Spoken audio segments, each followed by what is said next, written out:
Good afternoon, this is Nicholas from Gandora Gaming, and we have some brand new structure deck reveals for the One Piece card game. If you are living under a rock and you don't know, we are getting 6 new structure decks all at once in a couple of months, going over 6 very great leaders and indirect support to other additional leaders. Those 6 leaders gain direct support or for Black, Smoker. For red, Edward Newgate, but it's also kind of ace support that we saw yesterday, so it's ace and Edward Newgate.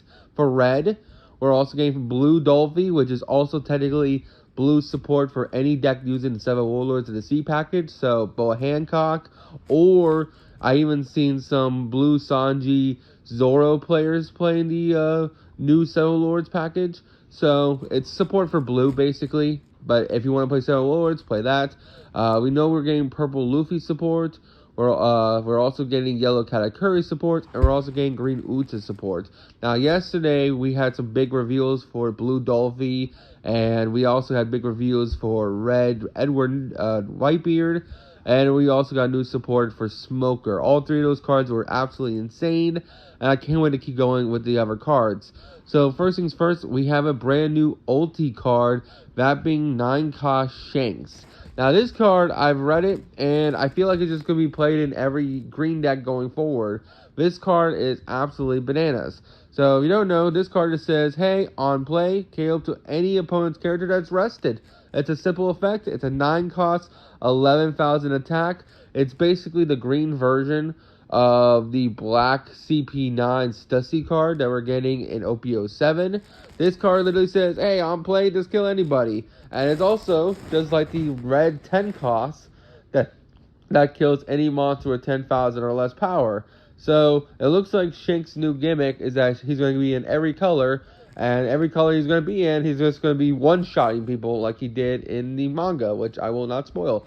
But yeah, so Shanks in green is just a 9-cost, 11k beat stick that is film, by the way, so he is searchable in the film deck. He's their new boss monster. Your biggest monster is no longer 8-drop useless Captain Kidd. It's going to be 9-drop Shanks, which is actually a godsend for that deck. If you don't know, Green Uta searches every fucking turn. That deck is super consistent and super deadly. It spams out characters really quickly with the 7-cost Monkey D. Luffy blocker and the 4-cost Brook that summons out a 3 cost or less from hand. That is a very cascading deck, and one of the biggest things they had issues with was dealing with larger cost monsters, dealing with 10 drops, and now they have an answer. This 9-cost Shanks, which is searchable in their deck, will deal with any monster they have trouble with. So this is a godsend for the deck. If this is the only card they're getting in that structure deck that's new, then they'll honestly be a meta contender. I'm not going to lie. I think that was the only thing Green Uta was needing, because the deck searches all the time.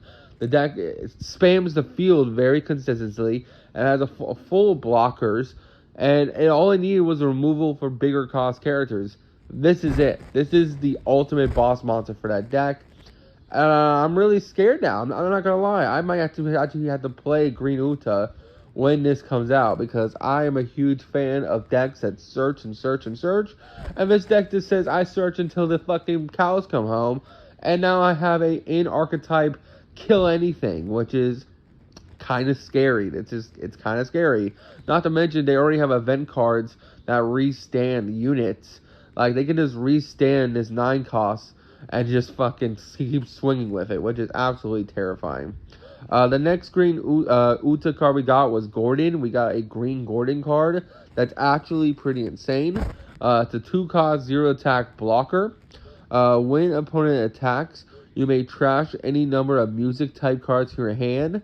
Your leader or one of your opponent's, one of your characters gains 1,000 power during this battle for every card you trash. So basically it says, hey, you know those, one of the issues with playing green Uta was you might play a whole bunch of events, and those events aren't counters, so that if you get pushed really hard and all your shit gets removed by black, you can't protect yourself.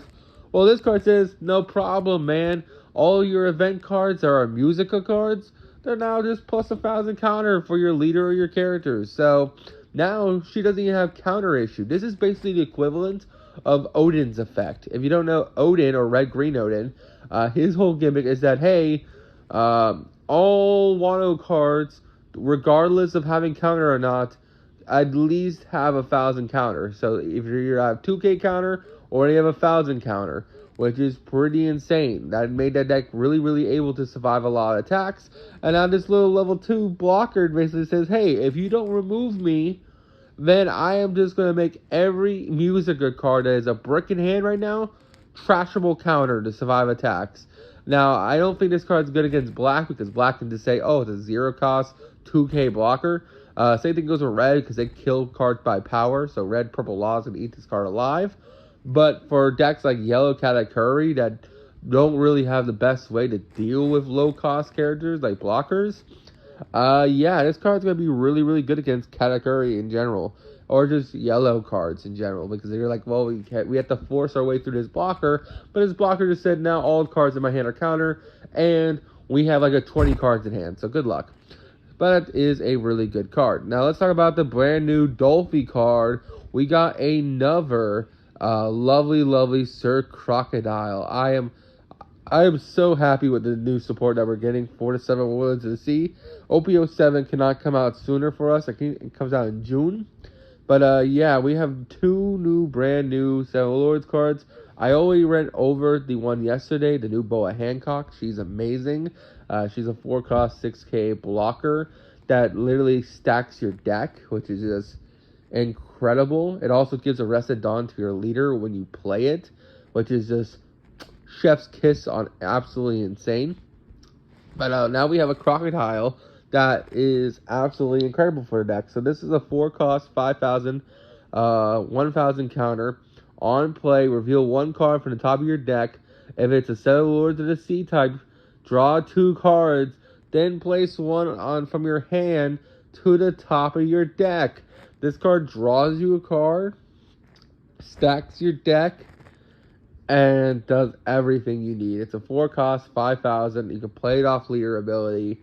What else is not to love about this card? This card's absolutely incredible. This Crocodile plus the Boa Hancock we get in this structure deck are insane. Both cards have been insane. And don't forget, we're also getting Jinbei and OPO 7. We're getting all the other 2K counters from Law to... no, Edward Weevil's not a counter, 2K counter. The other Crocodile.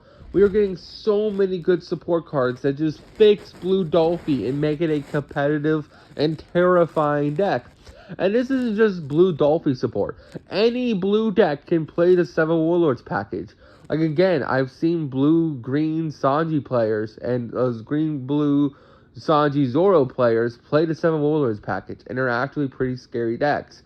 I know they don't sound scary, but with these new engine, any blue deck can be scary. Because Jinbei is just a free extender to summons 2. And the deck's super consistent because you just played the 1 cost.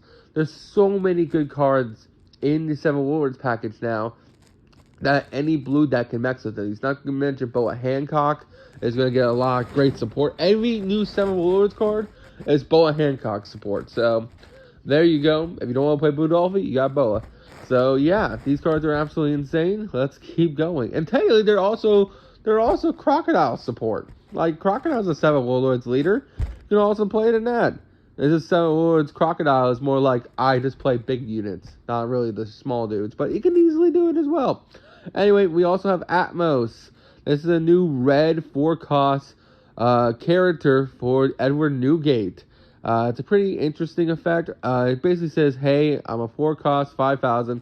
When attacking, if your leader is Edward Newgate, you can't add cards from your hand using your own effect during this turn.